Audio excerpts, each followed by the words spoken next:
तो गाइस अगर आप किसी सरकारी भूमि में रहते हैं तो ये वीडियो आपके लिए है। मतलब कि किसी सरकारी जमीन में आप काफी दिनों से रह रहे हो तो यही सही मौका है उस जमीन को अपने नाम कराने का, क्योंकि आपको पता ही होगा कि बिहार में अभी सर्वे का काम शुरू हो गया है। अब ऐसे में जिनके पास निजी भूमि है, निजी भूमि कहने का अर्थ होता है कि अगर किसी भूमि को हमने केवाला कराया या फिर मुझे एक ऐसा भूमि है जो कि हमें पूर्वजों से मिली है, तो इन सारे भूमि का हमें क्या करवाना है, सर्वे करवाना है। बट अगर आप किसी सरकारी भूमि में रहते हैं तो भी आपको उस भूमि का सर्वे कराना है, बस उसका प्रोसेस अलग होगा, उसकी प्रक्रिया अलग होगा, जो कि इस वीडियो में जानेंगे। और दूसरा कि जो लोग भी सरकारी भूमि में रहते हैं तो उनके लिए एक इंपॉर्टेंट नोटिस भी है जो कि इस वीडियो में हमने कवर किया है। तो चलिए आइए शुरू करते हैं। तो देखिए हमारे पास सरकारी भूमि दो तरीके से हो सकती है। पहला होता है बंदोबस्त पर्चा वाला, मतलब कि अगर हमारे पास सरकारी भूमि है तो उसका एक बंदोबस्त पर्चा होता है और बहुत सारे लोगों के पास बंदोबस्त पर्चा नहीं होता है। ये बंदोबस्त पर्चा क्या है आप समझिए। जैसे कि मान के चलो कि मैं क्या हूँ, सरकार हूँ और मुझे क्या है ना कि एक जगह पे जमीन है, उस जमीन पे मेरा किसी भी तरीके से कोई काम नहीं है, वहां पे कुछ लोग बस के रह रहे हैं, पर उस जमीन का मुझे कोई काम नहीं है। फ्यूचर में मुझे लगता है कि नहीं यहाँ पे कुछ भी नहीं हो सकता, ना रोड बनेगा, ना कुछ ऐसा कुछ नहीं बनने वाला है,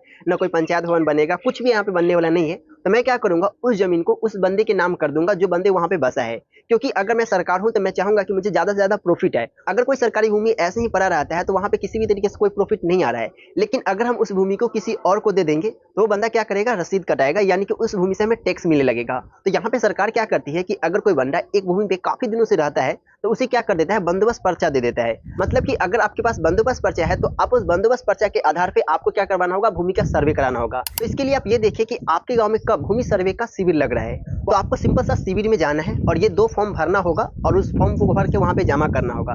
फिर आगे का प्रोसेस होगा और आपके भूमि का सर्वे होकर आपको खतियान मिल जाएगा। तो ये रहा कि अगर आपके पास बंदोबस्त पर्चा है तो। लेकिन अगर आपके पास बंदोबस्त पर्चा नहीं है तो आपको क्या करना है, सरकार से अपील करना है। मतलब आपको सरकार से ये अपील करना है कि ये जो भूमि है ये मेरे पास यही भूमि है, इसके अलावा कोई और भूमि हमारे पास नहीं है और मेरे पास इतने पैसा नहीं हो पाएगा कि मैं किसी और भूमि को खरीद पाऊंगा। मतलब कि आप सरकार से ये रिक्वेस्ट कर सकते हो कि मैं जो इस भूमि पे रहता हूँ, इस भूमि का मुझे बंदोबस्त पर्चा दे दे। इसके लिए आपको सिंपल सा कुछ नहीं करना है, आपको एप्लीकेशन लिखना है और अपने अंचल अधिकारी को देना है और उनसे आपको रिक्वेस्ट करना है। फिर आगे की प्रोसेस में आपको भाग लेना है और हो सकता है कि आपको यहाँ पे बंदोबस्त पर्चा मिल जाए। तो अगर आपके पास बंदोबस्त पर्चा आ जाता है तो आपको इसी बार ही क्या करवा लेना है, सर्वे करा लेना है। तो इस वीडियो को और भी लोगों तक शेयर करिएगा ताकि और भी लोगों को ये जानकारी पता चल सके। तो चलिए आज के लिए इतना ही, मिलेंगे नेक्स्ट वीडियो में। जय हिंद।